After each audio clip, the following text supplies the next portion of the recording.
be a serving bowl, what I would consider to be kind of a medium size bowl. And I started with 7 pounds of clay.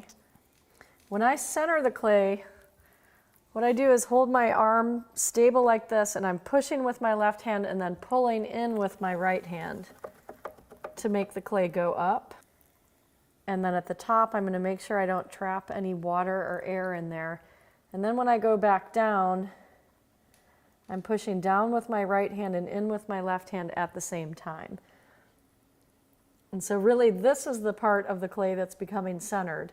And if I just watch this and make sure this is centered, slowly I can move down until the whole ball of clay becomes centered.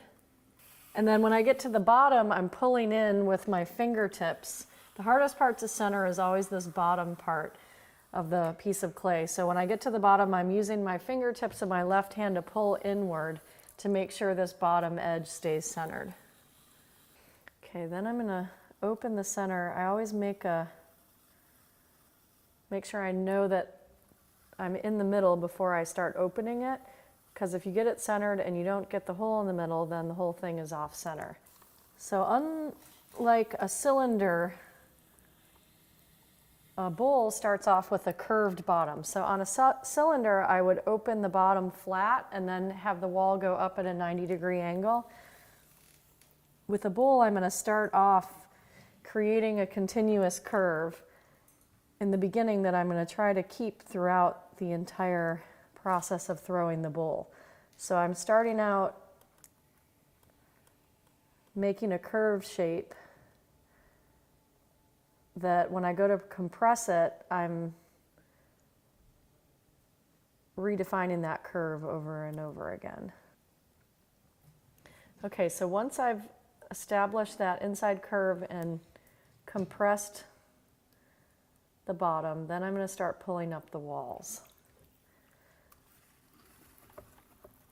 So if I go out too far in the beginning, later the form will want to collapse. So I have to keep a balance between going up and out at the same time. And then every time I get to the top, I'm going to compress the lip. Making a bowl, really you're throwing the inside shape more than the outside. So you can see when I'm at the bottom, my two hands have to work separately because there's no way to brace my hands together. No matter what I'm throwing, I'm always trying to find a way to brace my two hands together because they're always more stable when they're working together as one tool. So the minute I get up to this point and I can reach over and brace my thumb on my other hand, I do that. So my right elbow is always locked in against my right leg, and really barely, this shouldn't move at all. My hand just moves up and down like this, as steady as I can keep it. And then this hand works independently until I can reach on the outside and brace the two together. I can always go back and make the bowl get wider, but it's harder to make it get taller. So every pot I make, I'm trying to make it get tall first and then make it wider as I shape it. Once it starts to get larger, I'm going to drag my arm against this top lip. A lot of times when a pot starts to get bigger, as you're working on the bottom, the top will start to wobble. So if I just drag the edge of my arm against that top lip, it'll keep the top centered as I work on the bottom.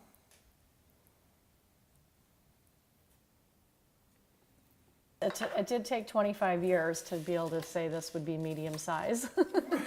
So keep that in mind. So once I have it as tall and as wide as the amount of clay I started with will allow me, then I'm going to start using my rib to shape it. And I usually start with the inside curve, and I use a curved metal rib to get my shape started. And I'm always holding my arm under here like this because I feel like I can feel it start to wobble. If I have my hand down here, it's helping me pay attention to what's happening with the shape because it's so easy for it to accidentally start to collapse. So I'm going to rib the inside, and I'm going up and back down again, and then I'm going to rib the outside. So at this point, I'm not really changing the shape a whole lot. I'm just kind of finishing the details on it. When I'm finished getting the shape I want with the rib, then I'm going to go back and make some lines in the form that's going to divide up the space for drawing a pattern on it later.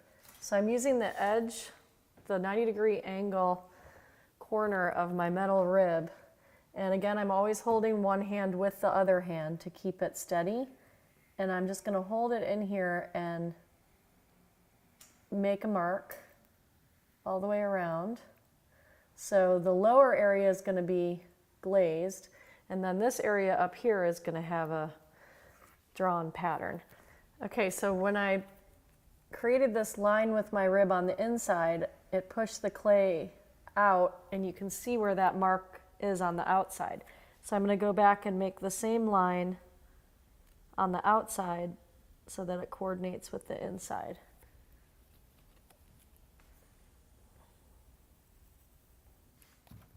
And then my final step in shaping it is to push the lower part down so I have my continuous curve again with the lines I created with my rib.